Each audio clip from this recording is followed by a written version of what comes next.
In late spring of 2016, I was part of a volunteer ecological team conducting a habitat survey deep in the Pacific Northwest's Olympic rainforest. The mission was simple: spend 7 days documenting wildlife and rare plant species in a remote section of forest land that had been untouched for decades. It sounded like a dream assignment. Lush green canopies, rare mosses, hidden waterfalls, exactly the kind of peaceful isolation I thought I needed after a rough year. I had no idea I was about to walk straight into something I can't fully explain. On the first day, we hiked deep into the jungle-like woods with our gear strapped to our backs. There were 5 of us, 2 botanists, a wildlife tracker, a photographer, and me, handling logistics and first aid. We set up camp in a dense patch of fir trees, so thick even the sunlight barely touched the forest floor. Everything felt damp, even the air. But it was quiet, unnervingly so. No birdsong, no insects. It was as if the trees were muffling sound intentionally. That night, I woke up to a faint clicking noise outside my tent. Not an animal noise, not the shuffling of raccoons or the crack of a twig. It was rhythmic, measured, almost like something counting. I unzipped the tent just enough to peek out. Nothing was there, but the sound had stopped. In the morning, one of the botanists, Sarah, mentioned she'd heard whispering while half asleep. I laughed it off, said the wind through the canopy could sound like anything. She didn't laugh. She just nodded and kept packing her gear. That was the first sign something wasn't right. On the third day, the photographer, Jonah, went off on his own to get a shot of a fog-drenched ravine we'd seen on the topographic map. He radioed in around 10 a.m., said he found something strange and wanted us to see it. His voice was shaky, not like him at all. He didn't describe what it was, just told us to follow a trail of blue flag tape he'd left behind. So we did. The trail wound around moss-covered trees and across streams, going deeper than we'd planned to survey. After nearly an hour of following the tape, we came to a clearing where the trees suddenly broke. There was no sign of Jonah, no gear, no camera, just this structure. It looked like a dome made of twisted branches, vines and animal bones, almost like a giant bird nest, but large enough for a person to sit in or hide in. I stepped closer, and that's when I saw the camera, Jonah's DSLR, hanging from a tree branch nearby. We checked the camera and saw the last photo he'd taken. It was a blurry image of the nest. But if you looked closely enough behind the tangle of branches, you could see something inside. Eyes. Too high up for a crouching animal, too reflective to be natural. It almost looked like someone or something was watching through the weave of the branches. We called out for Jonah again and again. No answer. Eventually, we had to make the decision to go back to camp before the sun disappeared. We left a marker and hoped he'd return. That night, none of us slept. The jungle was alive in a way it hadn't been before. Cracks, distant thuds, rustling leaves when there was no wind. And that whispering Sarah had mentioned, I heard it too. The next morning we returned to the nest. The blue tape trail was gone, not fallen or broken, completely gone. We were sure of the path. We had GPS coordinates from our tracker, but the landscape seemed wrong. The same trees in different places. A rock formation we'd passed was now missing. We were being turned around somehow. It was like the forest was rearranging itself. On our 6th day, we found Jonah's backpack. It was wedged between 2 roots, like it had been dropped from above. Inside were his field notes, pages scribbled in a frenzy, talking about voices in the trees, shadows that mimicked his every move, something that lives in the roots and wears your voice. The final page had only 2 words: don't answer. That night, around 3 a.m., I heard him, Jonah, calling my name just outside the tent. His voice was calm, familiar, exactly the way he'd always sounded. But I remembered that note. I didn't answer. Neither did anyone else. Eventually, the voice stopped. The next morning, the jungle was still again, quiet in that oppressive way it had been on the first day. We packed and hiked out without finishing the survey. When we reached the trailhead, we contacted the forest ranger who had coordinated with our team. He said something I've never forgotten. You're the 3rd group in 4 years to abandon a project in that sector. The others didn't even leave notes behind, just left. Said it felt like the forest didn't want them there. Jonah was never found, not a trace. And sometimes even now, when I walk near wooded areas, any woods, I'll hear that faint clicking sound, like something counting or waiting.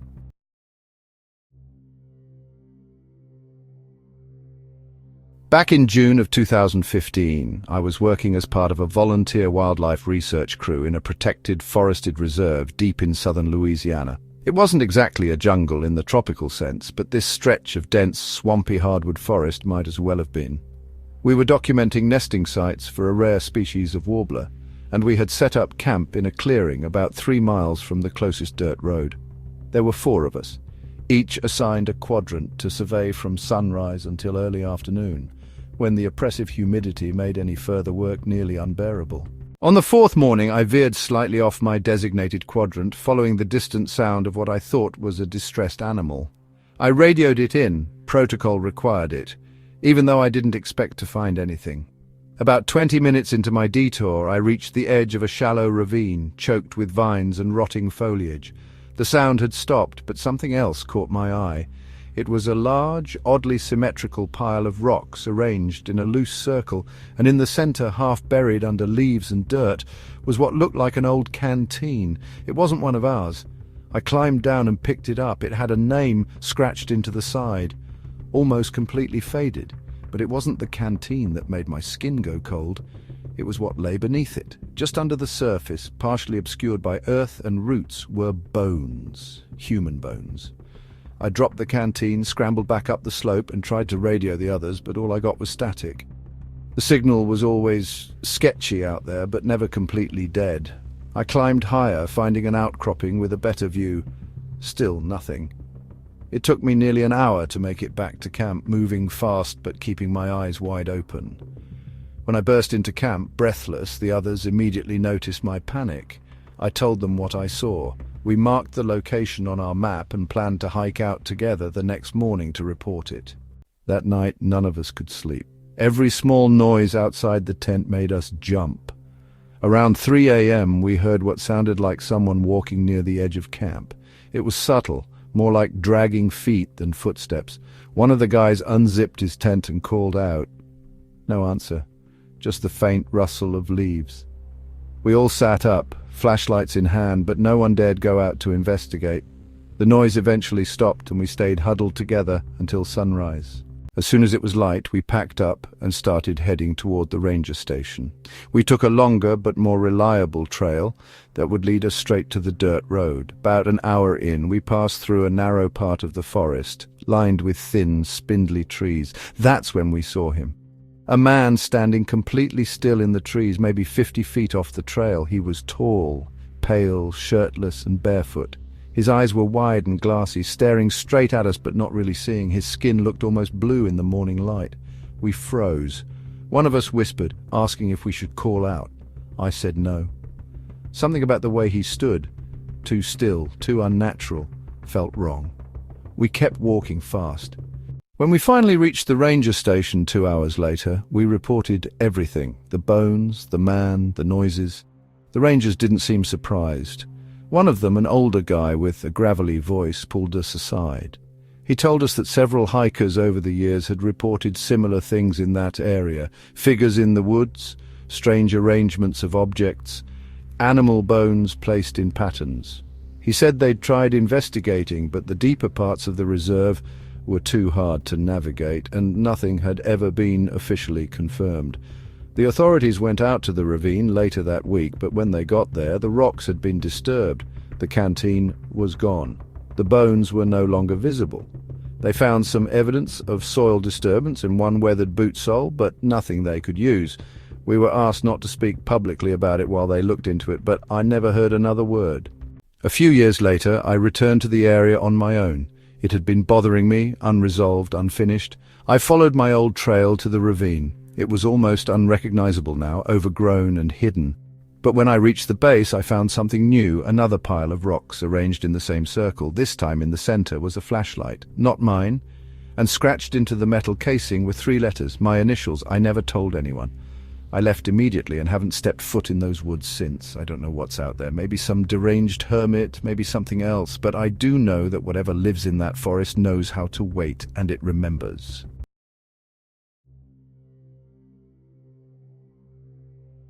In the summer of 2017, I was part of a 3-person trail maintenance crew working deep within a state forest near the Oregon-California border.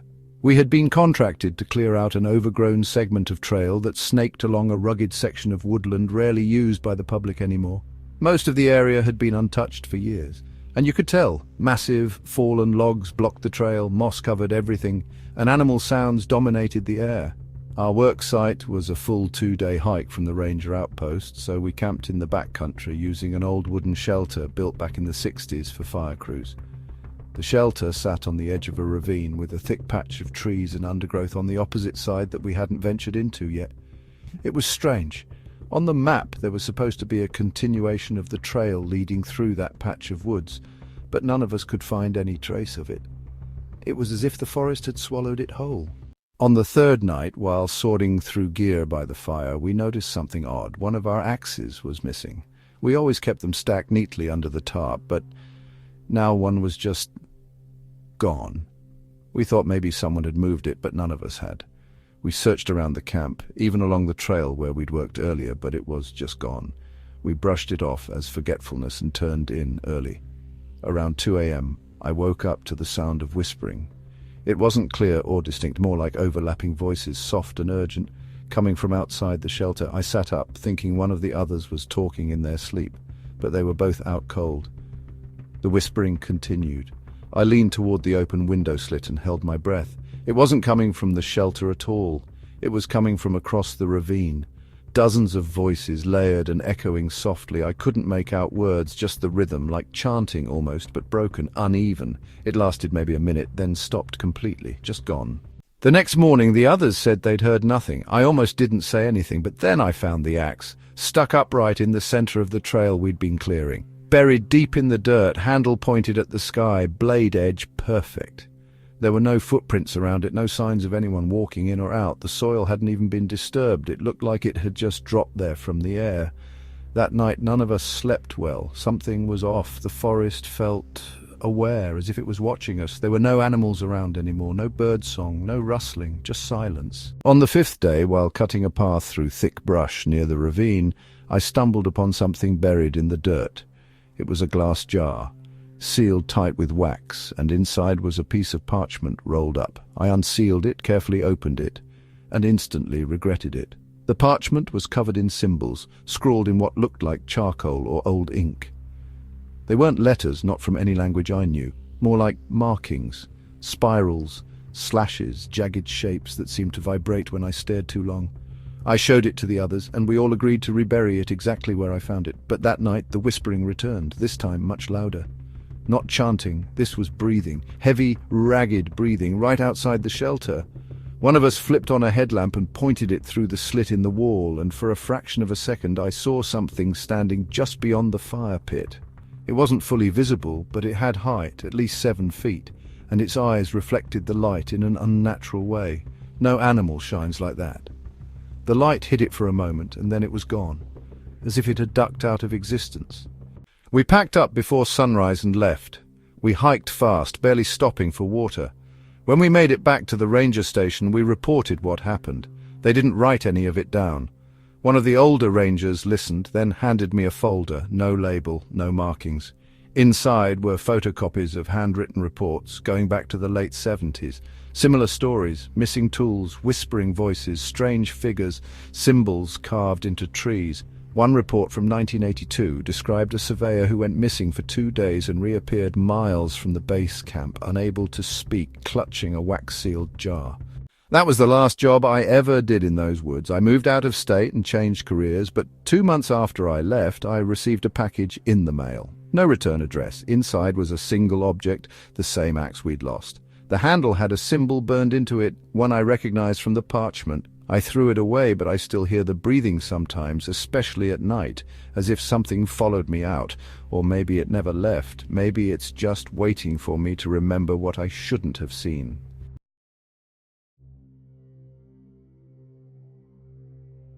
Some stories leave behind more than just fear. They leave questions that stay with you long after the video ends.